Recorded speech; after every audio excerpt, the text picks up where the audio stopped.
தமிழாரம் தொலைக்காட்சியின் பிரதான செய்திகள். முதலில் தலைப்புச் செய்திகள். யாழ் உள்ளிட்ட பகுதிக்கு மீண்டும் மழை, நாகமுத்து பிரதீபராஜா எச்சரிக்கை. நண்பர்களுடன் குளத்தில் நீராட சென்ற உயர்தர மாணவன் பலி, வவுனியாவில் துயரம். யாழ் மருத்துவ பீடத்தில் அனுமதியின்றி நுழைந்த மாணவியால் வெடித்த சர்ச்சை. திடீரென சுகையினம் ஏற்பட்ட இளம் குடும்பஸ்தர் யாழ் பூதனாவில் உயிரிழப்பு. வீட்டு பணிப்பெண்ணை நண்பர்கள் முன்னிலையில் நிர்வாணமாக்கி காணொலி எடுத்த பிரபல வர்த்தகர் கைது. கனடாவில் போலீஸ் அதிகாரியின் மோசமான செயல். கனடாவில் பாரியளவில் முதலீடு செய்யும் கட்டார். தொடர்பான விரிவான செய்திகள்.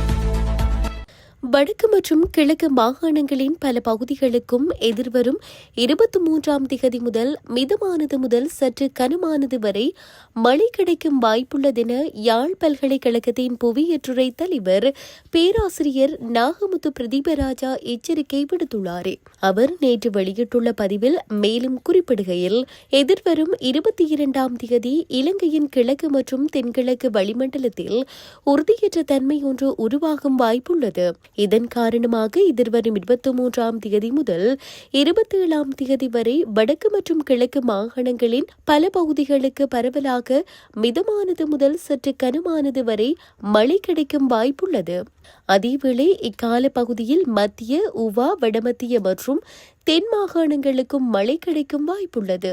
எனவே வடக்கு மற்றும் கிழக்கு மாகாணங்களில் நெல் அறுவடை செயற்பாடுகளை மேற்கொள்ளும் விவசாயிகளும் அறுவடை செய்த நெல்லை உலரவிடும் விவசாயிகளும் இந்த மழை நாட்களை கருத்தில் கொண்டு செயற்படுவது சிறந்தது. வெங்காயம் மற்றும் மரக்கறி செய்கையாளர்களுக்கும் இந்த மழை நாட்களை கருத்தில் கொள்வது சிறந்தது. அதேவேளை தற்போது வடக்கு மற்றும் கிழக்கு மாகாணங்களில் நிலவும் குளிரான நிலைமை அடுத்த சில நாட்களுக்கு சற்று அதிகரித்து காணப்படும் என தெரிவித்தார். வவுனியா மயிலங்குளம் குளத்தில் நீராட சென்ற மாணவன் ஒருவர் நீரில் மூழ்கி மரணமடைந்துள்ளதாக மாமடு போலீசார் தெரிவித்தனர்.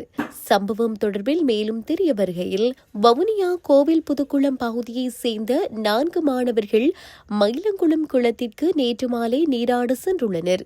இதன்போது மாணவர்கள் குளத்தில் குளித்துக் கொண்டிருந்த போது ஒரு மாணவன் நீரில் மூழ்கி உயிரிழந்துள்ளார். உயிரிழந்தவர் கோவில் புதுக்குளம் பகுதியைச் சேர்ந்த 18 வயதுடைய சிவசிங்கம் டனுஷியன் என்ற உயர்தர வகுப்பு மாணவர் ஆவார். உயிரிழந்த மாணவனின் சடலம் உடற்கூற்று பரிசோதனைகளுக்காக வவுனியா வைத்தியசாலையை ஒப்படைக்கப்பட்டுள்ளது. சம்பவம் தொடர்பில் மாமடு போலீசார் விசாரணைகளை மேற்கொண்டு வருகின்றனர். யாழ்ப்பாண பல்கலைக்கழக மருத்துவ பீடத்திற்கு அனுமதி பெறாது மருத்துவ பீடத்தில் 2 மாதங்கள் கற்கையை தொடர்ந்த மாணவி தொடர்பில் தகவல்கள் வெளியாகியுள்ளன.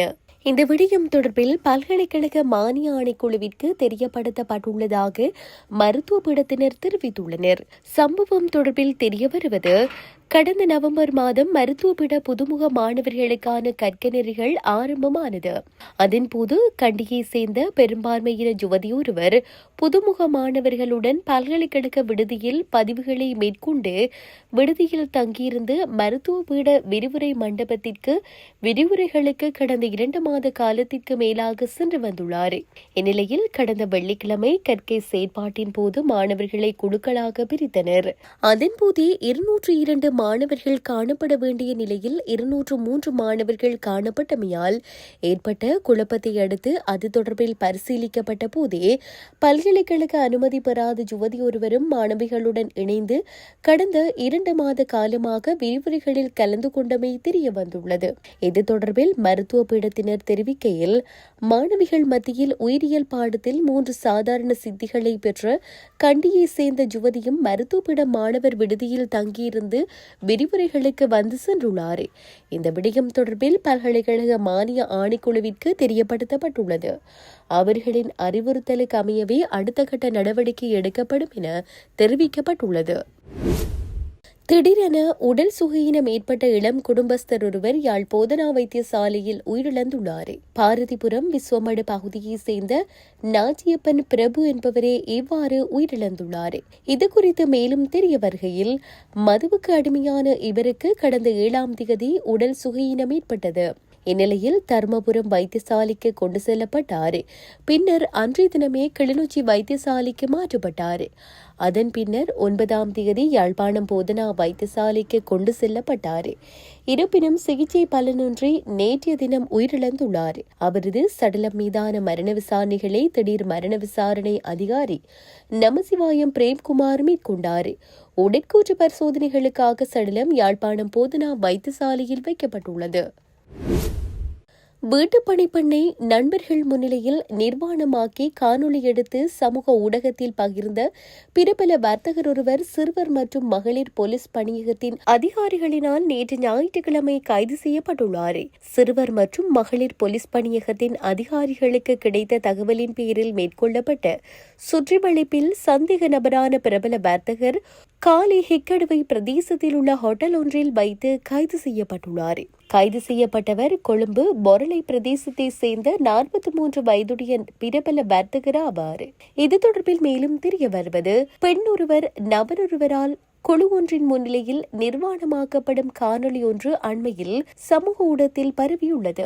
இது தொடர்பில் சிறுவர் மற்றும் மகளிர் போலீஸ் பணியகத்தின் அதிகாரிகளினால் மேற்கொள்ளப்பட்ட விசாரணையில் குறித்த பெண் பிரபல வர்த்தகர் ஒருவரின் வீட்டு பணிப்பெண் என தெரிய வந்துள்ளது.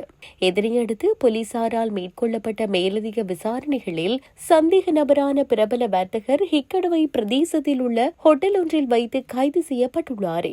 குறித்த சம்பவத்திற்காக சந்தேக நபரான பிரபல வர்த்தகருக்கு உடந்தையாக இருந்த குற்றச்சாட்டில் ரத்தினபுரி எஹலியகொடை பிரதேசத்தை சேர்ந்த 44 மற்றும் 45 வயதுடைய இருவர் கைது செய்யப்பட்டுள்ளனர். இது தொடர்பான மேலதிக விசாரணைகளை சிறுவர் மற்றும் மகளிர் போலீஸ் பணியகத்தின் அதிகாரிகள் மேற்கொண்டு வருகின்றனர். கனடாவின் தெற்கு ஜான்ஜியன்பே போலீஸ் பிரிவை சேர்ந்த ஒரு போலீஸ் அதிகாரி பணியில் இருந்தபோது மது அருந்தி வாகனம் இயக்கியதாக குற்றம் சாட்டப்பட்டு வழக்கு பதிவு செய்யப்பட்டுள்ளது. இந்த சம்பவம் கடந்த 15ஆம் தேதி இடம்பெற்றுள்ளதாக போலீசார் தகவல் வெளியிட்டுள்ளனர். இந்த முறைப்பாட்டை தொடர்ந்து தங்களது படையணியில் உள்ள ஒரு உறுப்பினர் மீது போதையில் வாகனம் செலுத்தியமை தொடர்பான விசாரணையை ஆரம்பித்தது. விசாரணையின் முடிவில் 39 வயதுடைய ஆணொருவர் கைது செய்யப்பட்டார். குறித்த நபருக்கு எதிராக மது போதையில் வாகனம் இயக்கல், அதிகமான இரத்த மதுபான அளவுடன் வாகனம் இயக்கல் என 2 குற்றச்சாட்டுகள் சுமத்தப்பட்டன.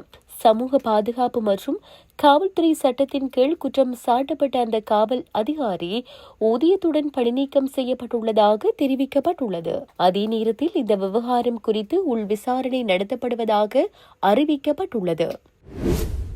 கனடாவின் முக்கிய கட்டுமான திட்டங்களுக்காக கட்டார் முக்கியமான மூலோபாய முதலீடுகளை வழங்க ஒப்புக்கொண்டுள்ளதாக கனடா பிரதமர் மார்ஹானி தெரிவித்துள்ளார். தோஹாவில் நடைபெற்ற செய்தியாளர் சந்திப்பில் அவர் இதனை தெரிவித்தார். இந்த முதலீடுகள் மூலம் திட்டங்கள் விரைவாக நிறைவேற்றப்படுவதுடன் சக்தி வளத்துறைகள் மேலும் வேகமெடுக்கும் எனவும் கனடியர்களுக்கு புதிய வேலைவாய்ப்புகள் உருவாகும் எனவும் பிரதமர் ஹார்னி கூறியுள்ளார். கனடா கட்டார் இருதரப்பு உறவுகளில் இது புதிய அத்தியாயம் என அவர் குறிப்பிட்டுள்ளார். இரு நாடுகளுக்கிடையிலான மக்களுக்கிடையேயான கலாச்சார உறவுகளையும் வலுப்படுத்த திட்டமிடப்பட்டுள்ளதாக தெரிவித்துள்ளார். இத்துடன் செய்திகள் யாவும் நிறைவு பெறுகின்றன. மேலதிக செய்திகளை அறிந்து கொள்வதற்கு www.tamilaram.com எனும் இணையதளத்தை பார்வையிடுங்கள்.